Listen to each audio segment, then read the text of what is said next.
Senhoras e senhores, muito bom dia. Neste momento se inicia o segundo dia do segundo Congresso Internacional Novos Temas e Desafios no Mundo do Trabalho. Homenagem ao acadêmico Arnaldo Susequinde, oportunidade na qual convido o acadêmico Jorgenor de Souza Franco Filho, presidente honorário da Academia Nacional de Direito do Trabalho e desembargador do Tribunal Regional do Trabalho da 8ª Região, a integrar e presidir a mesa do 5º painel Respostas do Direito do Trabalho em face à crise. Para também compor esta mesa, convidamos o acadêmico Hugo Roberto Mansuetti, advogado, professor da Universidade Católica de Buenos Aires e membro correspondente da Academia Nacional de Direito do Trabalho. O acadêmico Alberto Levi, professor da Universidade de Modena e Reggio Emilia, Itália, e membro correspondente da Academia Nacional de Direito do Trabalho. Acadêmico Hélio Zilberstein, professor associado e livre docente pela Faculdade de Economia e Administração da USP e presidente da Associação do Instituto Brasileiro de Relações de Emprego e Trabalho, IBRET. Bem, senhoras e senhores, com a palavra o acadêmico Jorgenor de Souza Franco Filho. Bom dia a todos os participantes do Congresso da Academia. Vou iniciar agradecendo ao professor Nelson Batista, presidente da Academia, o convite para que estivesse aqui. E render também, junto com todos que já têm homenageado, a minha homenagem pessoal à memória do ministro Arnaldo Susequinde. Quando eu estive na presidência da Academia, tomei a iniciativa e os membros da entidade concordaram, foi criada a medalha Arnaldo Susequinde, uma forma de homenagear em vida aquele que foi o primeiro presidente dessa casa. E a medalha Arnaldo Susequinde continua a existir e os primeiros a receber foi o próprio ministro Susequinde. Depois, os fizemos em Belém do Pará, quando eu presidia o Tribunal do Trabalho da minha região. Fizemos um congresso internacional onde estiveram presentes, entre outros, o Hugo Mansuetti e Alberto Levi, para homenagear Arnaldo Susequinde. Eu sempre chamava para ele de CLT viva, porque olhando no Susequinde, a gente estava olhando a CLT. Era um homem formidável, daquela forma que bem foi descrita ontem pelo ministro Alexandre H. Ele e a sua Olga, na casa deles, na Avenida Atlântica, receberam, uma certa ocasião, a minha família, e ali nós passamos aqueles momentos de transição de ano do Réveillon. Foi muito bom, era muito bom conviver com ele. Me encontrava ausente, não pude estar no seu sepultamento, mas estou certo que a memória dele está sendo agora homenageada pela Academia.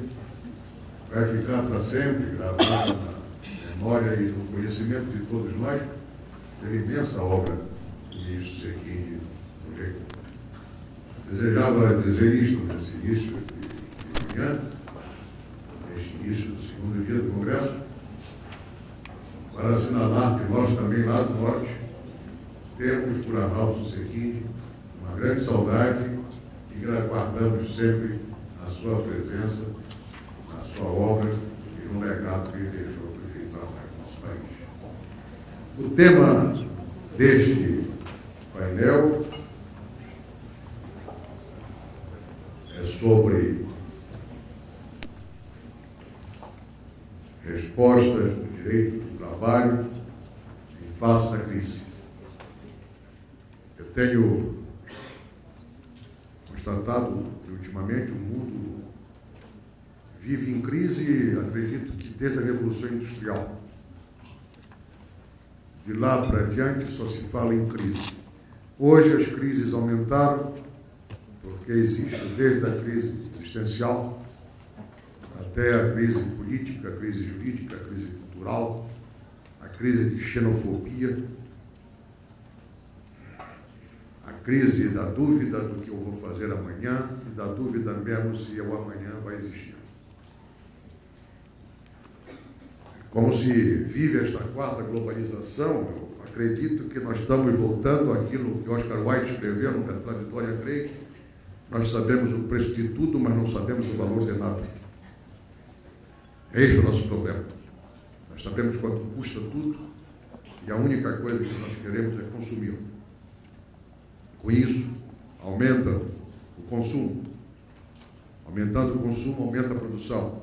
Aumentando a produção, aumenta os postos de trabalho, mas aí veio a automação e isso pode gerar mais uma vez desemprego, como ocorreu no século XIX. O que se pretende neste painel, então, é tentar encontrar possíveis indicativos de solução a esses problemas. Talvez para que nós possamos sair desse mundo panótico que se vive, a exemplo do presídio panótico de Betna, para viver num mundo onde haja mais liberdade, onde haja mais sinceridade e onde as pessoas tenham menos ambições pessoais e mais vontades coletivas. Eu queria, ao cumprimentar a todos e aos participantes deste painel, passar a palavra ao meu querido amigo professor Hugo Roberto Mansuetti, que veio da sua Buenos Aires para trazer à luz o seu talento. Ele é autor de uma das melhores, talvez a mais completa obra sobre direito do trabalho no Mercosul. E é com grande satisfação que passo a palavra ao professor Hugo Roberto Mansuetti. Bom dia a todos. Para mim é uma grande alegria e uma grande honra participar desse congresso. Meu agradecimento especial ao presidente da academia, o professor, meu querido amigo Nelson Manrich. Meu agradecimento pela apresentação feita também por um grande professor e amigo deste querido país, que é o professor Jorge Norte Souza Franco Filho, que, bom, sabemos esse livro que ele fala, também ele me inspirou um dos capítulos referentes à circulação dos trabalhadores. Quando eu não conhecia ele, depois, quando eu conheci, eu dei de presente um exemplar e fiz menção à sua inspiração nesse trabalho. Vamos a encarar a temática proposta referente às respostas do direito do trabalho na crise. O trabalho que eu apresento é um trabalho que eu já tinha apresentado no ano passado, numa querida Universidade de Modena, que não foi certamente da Universidade de Modena, mas foi na Fundação Marco Biagi, que foi um evento que se organizou a instâncias da União Europeia, que convocou juristas do mundo todo para procurar também respostas do direito do trabalho frente à crise. E, bom, foi atualizado, adaptado esse trabalho, e é o trabalho que se apresenta aos senhores, mas tem a versão completa, que acredito que vai ser publicada nos anais da academia, e hoje vamos ver, nesse curto tempo que temos para fazer a exposição, uma versão bastante simplificada.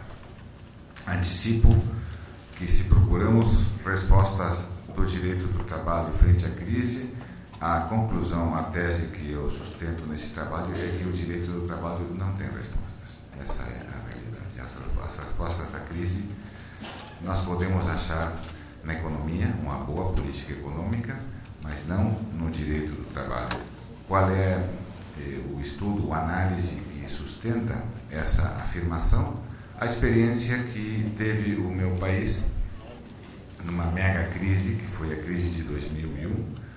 Os senhores devem lembrar, foi uma crise que saiu em todos os meios, as pessoas não tinham emprego, as pessoas tinham fome, as pessoas invadiam os supermercados procurando alimentos, o governo caiu, o governo de la Rúa, e houve que recompor, reconstruir o país desde essa crise.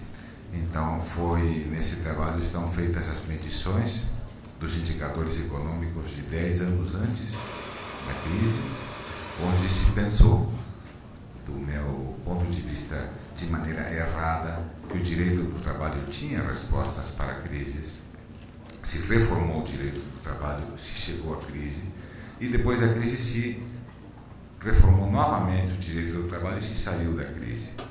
E mais ou menos isso é o ponto que vamos tratar.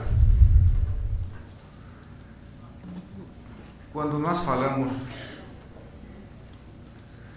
de crise e trabalho, devemos ter presente que o trabalho e a crise são antigos companheiros. O primeiro trabalho que houve no mundo foi o trabalho que encomendou Deus a Adão, e era o trabalho de cuidar o paraíso. Era um trabalho que se fazia sem nenhuma preocupação, era um trabalho que não exigia esforço, era um trabalho que era prazer. A primeira crise foi o despedimento de Adão no paraíso. Ele chegou em casa e disse: Eva, estamos em crise. E qual foi o resultado dessa crise? Se exigiu que o trabalho, desde então, seja feito com esforço. Se exigiu um esforço ao trabalho. E desde então, cada crise se pensa, e temos já associado que devemos exigir mais esforço às pessoas que trabalham, maior esforço ao trabalho. Se fosse assim mesmo, tendo em conta que sempre há crise, sempre há uma crise, vem outra crise, vem outra crise, a sociedade vive em crise. Se fosse assim mesmo, o resultado não teria direito do trabalho já. Porque com tantas crises, já o direito do trabalho deveria ser desmantelado. E não é assim. Isso aí não aconteceu aí. Então nós temos crise não somente desde a crise de 2008, que é a crise mais preocupante no mundo, a crise financeira do hemisfério norte. Antes tivemos outras crises. Se falava recém da obra do Oscar Wilde, do século passado, nós temos, do século XIX já, nós temos as obras do Charles Dickens, ele já falava das crises, tem a obra maiormente dedicada à crise, que é Tempos de Crise, Tempos Difíceis, que é a história de uma cidade e uma fábrica que fecha. E então sempre temos que depois de uma crise vem outra, e vem outra, e vem outra. Essa crise é a crise que eu procurei de referência e vai ser analisada em duas etapas. Uma primeira etapa que começa com uma crise de 1990. Nessa crise se adotaram medidas de flexibilização e precarização do trabalho, achando que desse jeito iria se sair da crise, que para o empregador era mais barato contratar o empregado, ele iria contratar 2 empregados, então assim se sairia do desemprego. E vamos analisar quais foram as medidas, as reformas legislativas e qual foi a reação que teve o mercado de trabalho com essas medidas. Depois da mega crise de 2001, dezembro de 2001, vem a segunda etapa, onde foram revisadas essas medidas legislativas, e vamos ver também qual foi a reação do mercado do trabalho frente a uma maior proteção do emprego. E vamos depois fazer as nossas conclusões.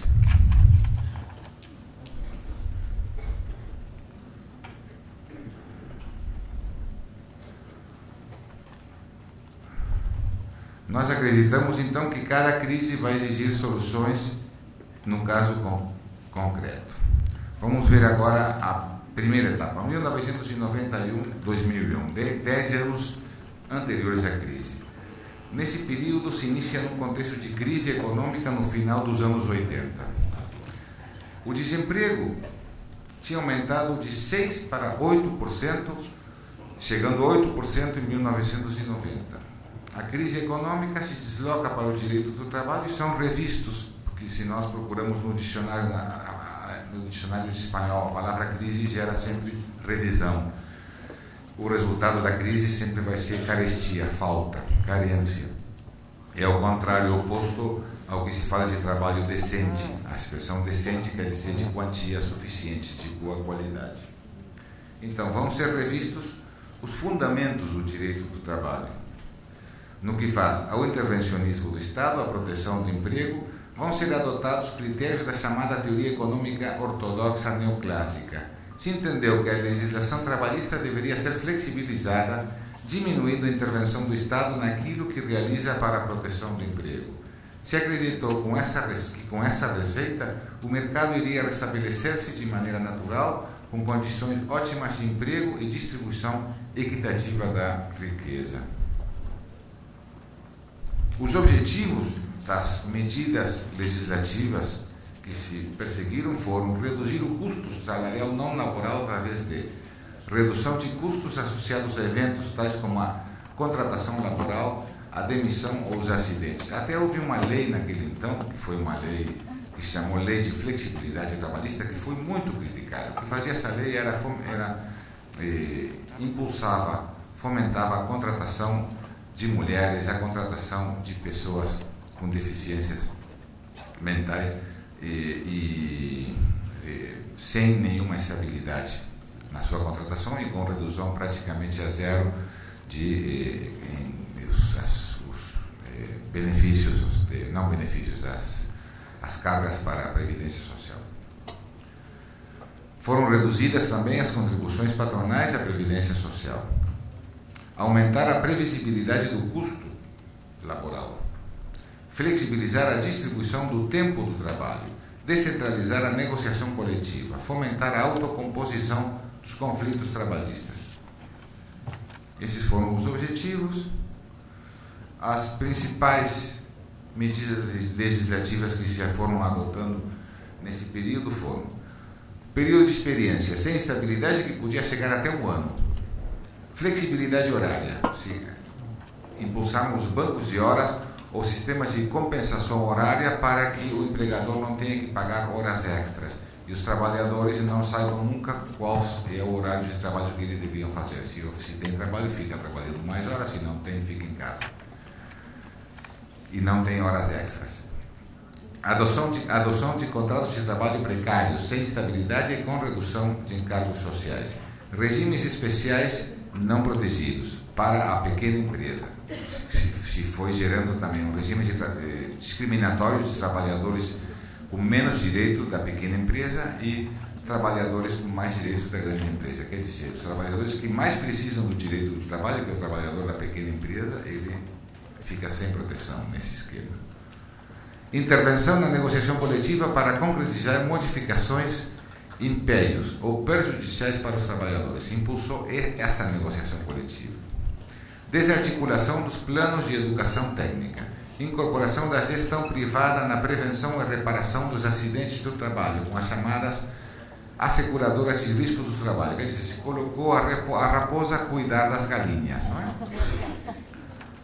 Medida que foi complementada com a isenção de responsabilidade civil aos empregadores. Não temos na Argentina esse reconhecimento que tem a Constituição brasileira, que é o direito do trabalhador à ação civil independente da ação especial por acidente de trabalho. Aumento progressivo da idade para a aposentadoria. Acrescenta-se em 5 anos a incorporação da gestão privada de companhias de seguro com a criação de um sistema integrado, público e privado, na área de benefícios previdenciários. Quer dizer, com tudo isso se acreditou que iria haver menos desemprego, que a riqueza se iria distribuir de uma maneira melhor. E o que aconteceu?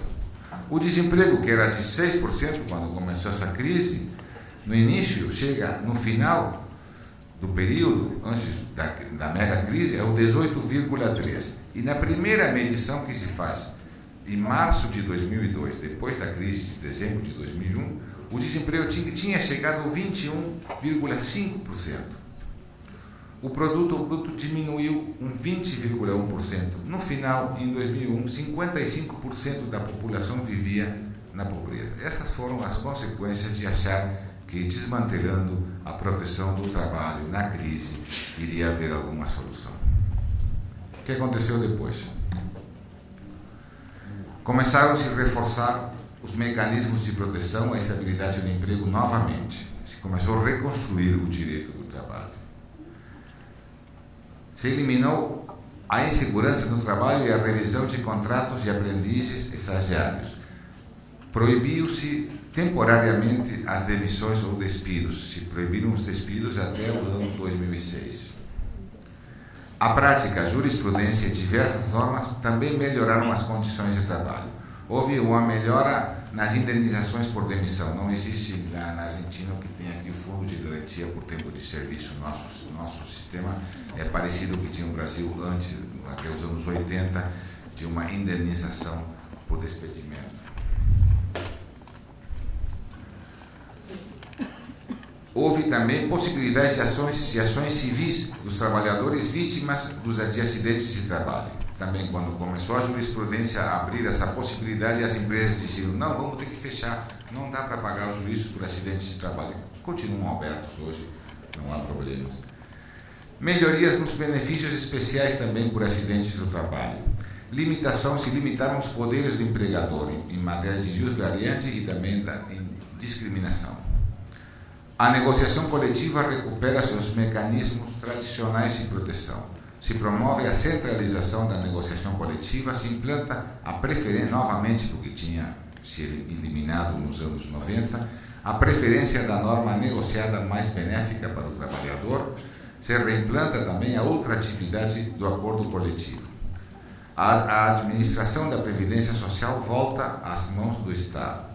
A formação profissional volta a ter planos gerais de educação homogêneos para todo o país. Nesse período, quando foi desmantelada a educação técnica, não existiam técnicos na Argentina. Por quê? Porque cada estado dirigia a formação técnica do jeito que eles entendiam correto e as empresas não sabiam que formação tinha o técnico quando saía desses estabelecimentos, porque não existia um plano de formação que todos podiam conhecer. Quais foram as respostas do mercado frente a essa recuperação da proteção no direito do trabalho? Diminuiu o desemprego. Do 21,5% inicial que houve na crise de 2001 foi baixando progressivamente. Chega a um dígito durante 2006.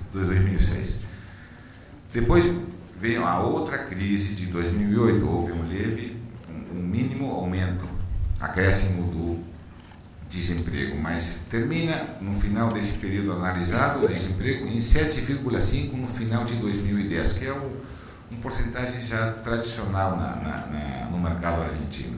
Então, bem, aumenta a taxa de atividade e aumenta a taxa de emprego, quer dizer, mais gente trabalhando do que antes. As conclusões, para terminar. As conclusões que podemos tirar é que, evidentemente, fracassaram as receitas econômicas de tipo liberal neoclássico, que são as que sempre aparecem em cada crise. A flexibilidade laboral não gerou emprego, somente gerou maior pobreza. Sua característica foi o elevado desemprego e aumento da pobreza. A revisão de tais medidas foi produzida incrementando o intervencionismo do Estado e protegendo o emprego. De maneira paralela e progressiva, diminuiu o desemprego. É preciso avançar, então, na institucionalização das políticas de emprego com maior diálogo social. Não deve-se insistir no desamparo do trabalho, acreditando que dessa forma aumenta o emprego. Então, se temos essa experiência, aconteceu a mesma coisa na Espanha nos anos 80. Eles tiveram uma crise, desmantelaram o direito do trabalho, depois tiveram mais desemprego, mais miséria, e agora novamente estão tentando sair da crise com as mesmas receitas. Então, como dizia o Einstein, se nós procuramos resultados diferentes, não devemos fazer sempre a mesma coisa. Muito obrigado.